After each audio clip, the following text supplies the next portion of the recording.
could literally be bleeding out, and they're like, give us money. How are you going to pay for this? And they will delay care. Oh, that's crazy. If you don't pay. You got to pay up front. Healthcare in Mexico is a scam. It's a money grab. And in this video, I'm here with my friend Bethany Neumann. She's an expert on healthcare, and we're going to talk about three facts that makes Mexico healthcare a risk, things that you need to know. But before we go into that topic, Bethany, I want you to drive because yes, you have to drive because it's your time on the wheel. We gotta go on this to the side. We have to go very quick because we have cars behind us. So we're just gonna jump right quick. Oh my God. 1, 2, 3, go. Let's go very quickly. So while we're changing seats, don't forget to like and subscribe. And if you need anything about shipping abroad, I'm your guy. You're stressing me out. Make sure you have your seatbelt on. The seat is put together. Look at the mirror. Make sure you have everything put together. Okay, great. All right. Okay. And then here you go. You go straight. Make sure you find a. Oh, break.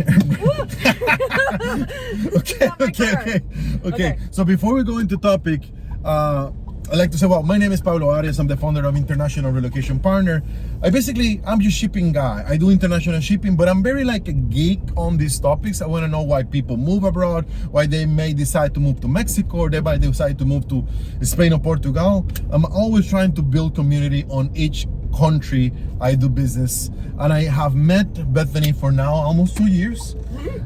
She is well-known insurance broker in Riviera Maya, specializes on helping expats, and a lot of the insurance she offers have to be with your health insurance. Bethany, briefly introduce yourself before we go into topic. My name is Bethany. I am Bethany Neumann. I live in Mexico for 9 years now, and I'm an expat myself, so I understand how important it is being an expat, that you need to have the proper insurance. So that's what I do. I help people make sure they're covered through health insurance. That's amazing. And you cover what area? Every place in Mexico, or just Riviera Maya? Every place in Mexico, but I'm in the Riviera Maya, so that's where the most of my clientele are. But I can help anybody anywhere. Okay, that's amazing. So healthcare in Mexico, a lot of people has this idea, and I think maybe a myth, might not. A lot of people in Mexico, North Americans or Canadians, they think that healthcare in Mexico is so cheap.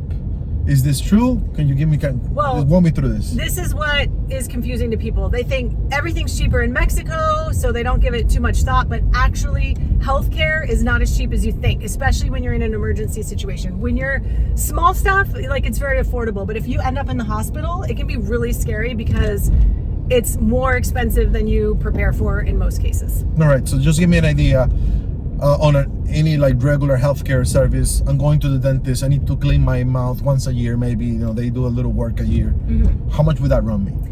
A cleaning at the dentist, that's one of the things that's super affordable, or seeing a specialist at the hospital. It's about 1,000 pesos, 1,500 pesos at most, depending on where you go. The prices are different everywhere you go. $50 to $80. Yeah. Okay. Yep. Okay, that's on the low end, kind of like normal maintenance checkout you have to do. But what will be an emergency? Okay, emergency is when you need to go to the get urgent care. You've had a severe illness that wasn't expected, a kidney stone, you have an accident where you need stitches, you're a car accident, or you get hit by a taxi. Serious concerns are falling in a pothole, because potholes are crazy in this area, and getting hit by a taxi or a car accident, being a pedestrian or something like that. Like big stuff that you have to go to the emergency room. How much would that run me? I don't know. It really depends on what's going on. That's one of the crazy things, is that hospitals. Let's not get in that. Let's not get in an accident. Yeah. An accident.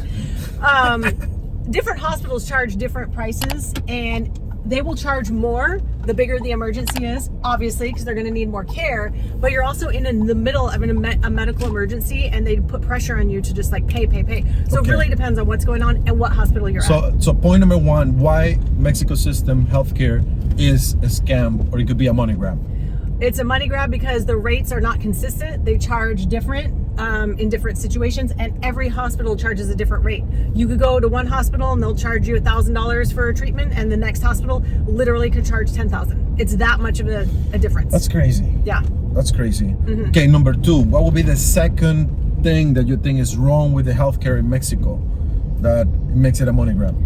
Whether you have insurance or not, or whatever your situation is for payment, Hospitals require you to pay money up front, and depending on what's going on, you have to pay more. So you might need, like, you could literally be bleeding out and they're like, give us money. How are you going to pay for this? And they will delay care. Oh, that's crazy. If you don't pay. You got to pay up front, But even if you have this insurance. is not like in the US, you get treated because No. it's your right to be treated, it's your personal, but then they send you a bill later, right? Exactly, yeah. That's not how it works here. Emergencies, it doesn't matter how big of an emergency, you can just die on the hospital counter, right? You could, yeah. Fuck. Oh. Yeah, or they just delay treatment and they'll stabilize you, but if you don't pay within a certain amount of time, they will release you. Wow, that's crazy. It's sad. Oof, what would you say is the third thing that makes the healthcare system in Mexico kind of like a challenge?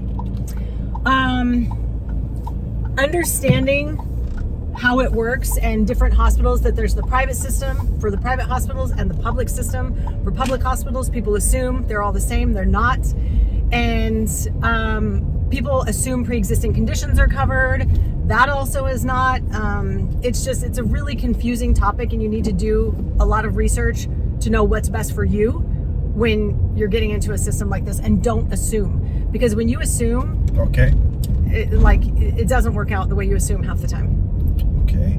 And what would be one advice? And by the way, guys, if you need to reach out to Bethany, I'm going to put her information on the description below. She's a wealth of knowledge in this entire healthcare, insurance, everything has to be with insurance and healthcare. She'd be happy to do a consultation and help you guys through this. Finally, Bethany, what do you think is the one advice people should be careful we should do before they move into Mexico on regards on the healthcare? You need to know and have an emergency plan with where you're at, where you would go for treatment. Don't wait until it's an emergency to think about where you're going to go and what's going to happen, what's going to be covered with your insurance plan. There's so many different options for insurance and what's right for you based on your age and what your situation is. So have that all figured out first before you actually make the move somewhere. All right. So the insurance that you provide to North Americans or Canadians or to anybody works in the hospitals down here, or yes, that's got some limitations? It depends on, some of them work in different hospitals. There's so many different options, but you need to know what works with the insurance plan that you have and have your medical plan. But yeah, most of the plans that I offer are open network where you can actually go globally even.